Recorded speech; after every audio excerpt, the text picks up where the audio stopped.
Hello everybody, it's Dave Stone again with another live and exciting episode of Develop Awesome Skills. Today we're going to talk about mulch, and I titled this video 10 Reasons to Never Mulch in the Desert. 10 reasons to never mulch in the desert, guys. And I want to give you 10 reasons right now. What's up? And I'm going to say right now, Tom Ford. Yeah, so I remembered your name, bro. And that's actually why I'm doing this video, Tom. So, because you asked about mulch. And so 10 reasons why you should never mulch in the desert is if you don't want to grow anything, if you want your yard to be sterile, if you don't want to grow anything, if you don't want to grow anything, if you don't want to grow anything, if you don't want to grow anything. So 10 times. So if you don't want to grow anything, don't mulch in the desert. But if you do want to grow something, this is one of the reasons that you definitely need to do it. You need to mulch if you want to grow anything in the desert. And I'm going to tell you a couple reasons why. And I have my handy little claw here, garden claw. And so I'm going to flip the camera. I'm going to show you a couple things here. So what I did, I have pretty much brought in 6 truckloads of mulch to my yard over the since February.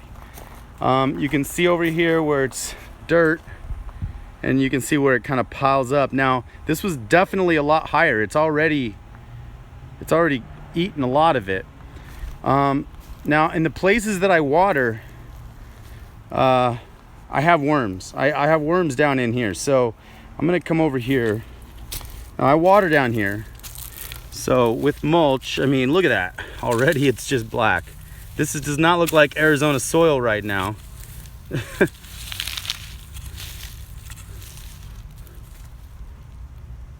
Guys, look at that. That is broken down wood chips, pretty much. It's black. Here we go, we're getting into clay now. You can start seeing some of the clay in there. But that's what... Okay, so your mulch doesn't seem to be breaking down. Well, I'm going to say right now, just wait, just hold. Just put the mulch. And if you really want it to break down, you're going to want to water it.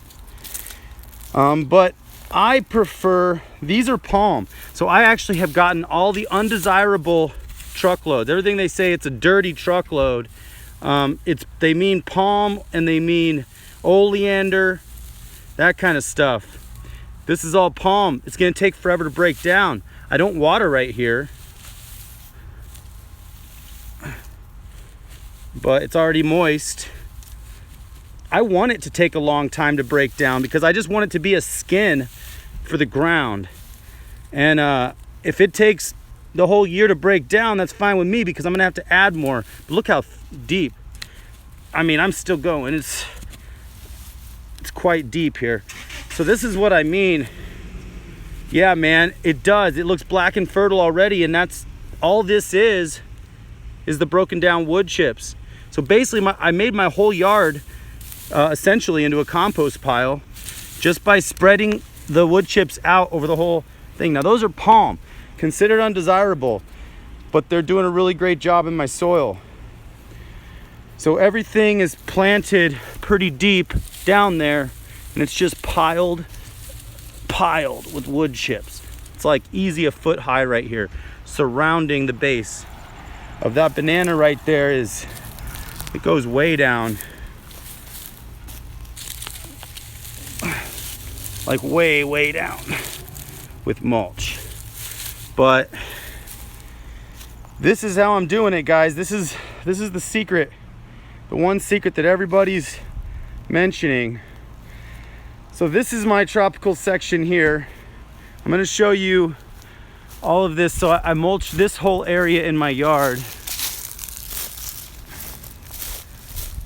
Even the places that I'm not using, like this kind of driveway area.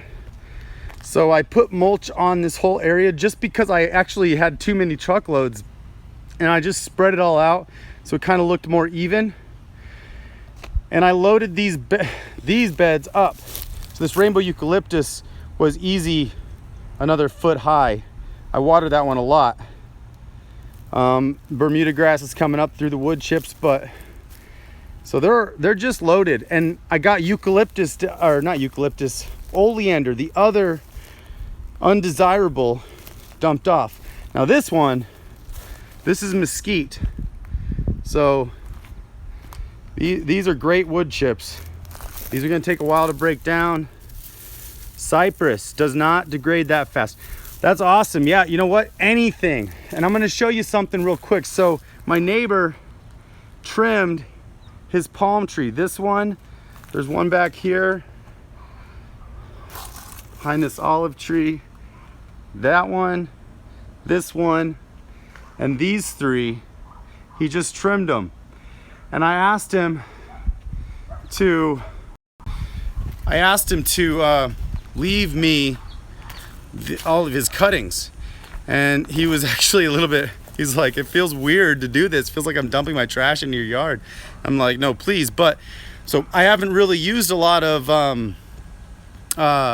palm that hasn't been broken down or hasn't been chipped up.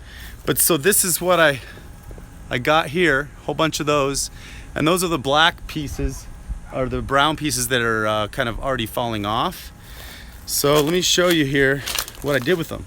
So I dug these pits in my backyard because I haven't done anything to my backyard yet, and except for the greenhouse there. But I kind of dug these pits. I was gonna put a pond there, but now that I have a orchard coming, I'm gonna put a pond on the orchard. So these pits were basically about a foot deep, and I mounded up all of the dirt around the edge of this pit here, like a permaculture kind of earthwork style. When the water runs off the alley and down, it'll hopefully fill up these areas. But I just filled all of them up with this palm litter. And I know these are green. This is probably gonna take a couple years to break down. But what I'm gonna do is I'm gonna actually cover it with all of the mesquite chips.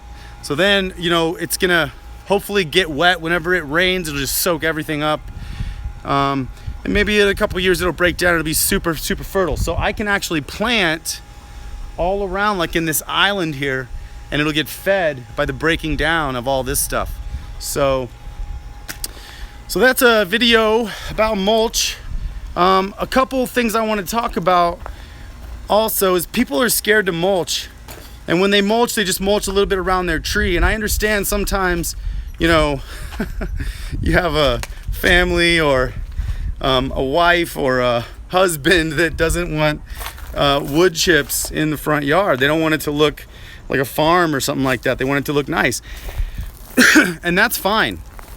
That's fine. There are ways to do this to still have a lawn and to do wood chips. But what you're going to want to do is around each tree, you're going to want to make sure that you put like 4 feet in diameter around each tree, and about a foot high at least to start. And then every year just re-add it. Whenever it goes down, Nikki H, what's up? Mulching is good for the plants, cools them and retains moisture. Exactly. And that's what it's doing. Not only does it cool them and retain moisture, it also is basically a slow release fertilizer because it takes a year to break down, so you don't have to keep adding all these chemical fertilizers. All you do is add more mulch, and it continually breaks down, and it feeds your plants and feeds your roots, and it gives you worms in Arizona. I found some worms in here.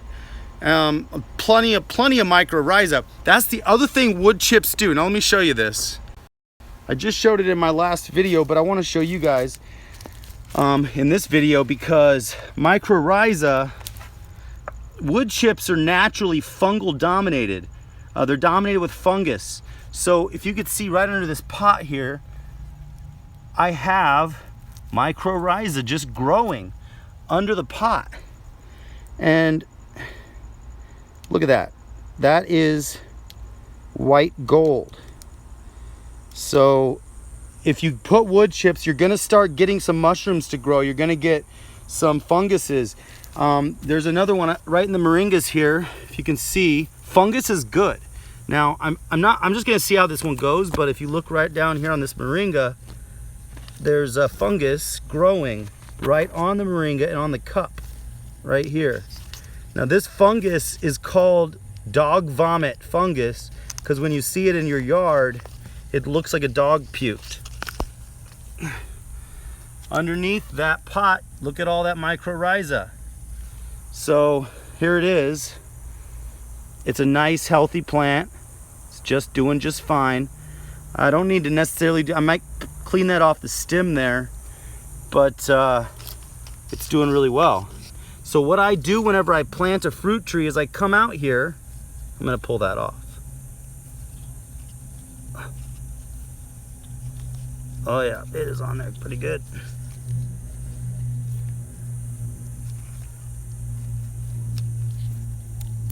There we go. There it is. So whatever I do, whenever I go plant a fruit tree, I just grab, hey Mary, you caught me live. So I'm gonna take some of this mycorrhiza and I'm gonna throw it in, after I dig my hole, I'm gonna throw this in the bottom of the hole underneath the fruit tree. Nikki, what am I gonna do with all these moringa seedlings? So, great question. So I just started a Facebook group, you guys gotta check it out, called I Want More Moringa. So hashtag I Want More Moringa, and contribute. If you guys plant any seeds, I started a 1 million moringa initiative. So we in 5 years we're gonna plant 1 million moringas. I actually think we're gonna plant more. I think we're gonna blow our numbers out of the water. But what happens is anybody, if you plant a moringa from now on, and if you, all right, so basically, Nikki, if you start planting any more, if you want to make some cuttings, give them away. If they start rooting or plant some seeds, I can add 2 to the list right now. But really, I want to make sure that we're planting more. So we're going to plant more. So anything that's either sprouted from a cutting or sprouted from a seed, as of about a month ago, I'm going to count. So I just planted 48 of them today live on Facebook, so you guys could check that out with a couple people. My little friend Gavin, who won the Doritos Super Bowl commercial, and Ryan Thomas Anderson, who directed that a couple years ago in the Super Bowl, the time machine ad. You're so old. It's the future. Anyways, but we are going for 1 million moringas, so that's what I'm doing that. And the other reason is I started a moringa orchard. So I basically got a small chunk of land with some partners, and we are gonna just grow as many moringas. I'm gonna test different ways and methods of growing moringas. So that is what I'm doing with the moringa seedlings, Nikki. I'm gonna be planting over this next month. I'm probably gonna be planting about 1,200 seeds. So we'll see how many of those seeds sprout and start growing. But I'm gonna test different ways to plant. I already got some cuttings that are blowing up right now too. So, but anyways, guys, this was about mulch. Now I wanna say a couple more things about mulch, and that's about the bugs. So, are there a lot of bugs in my house?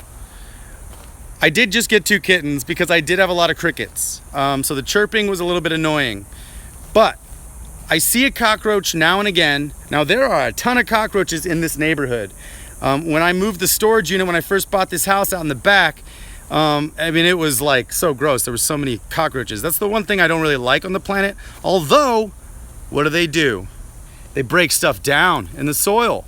So they are actually beneficial for our gardens, no matter if you don't like them or not.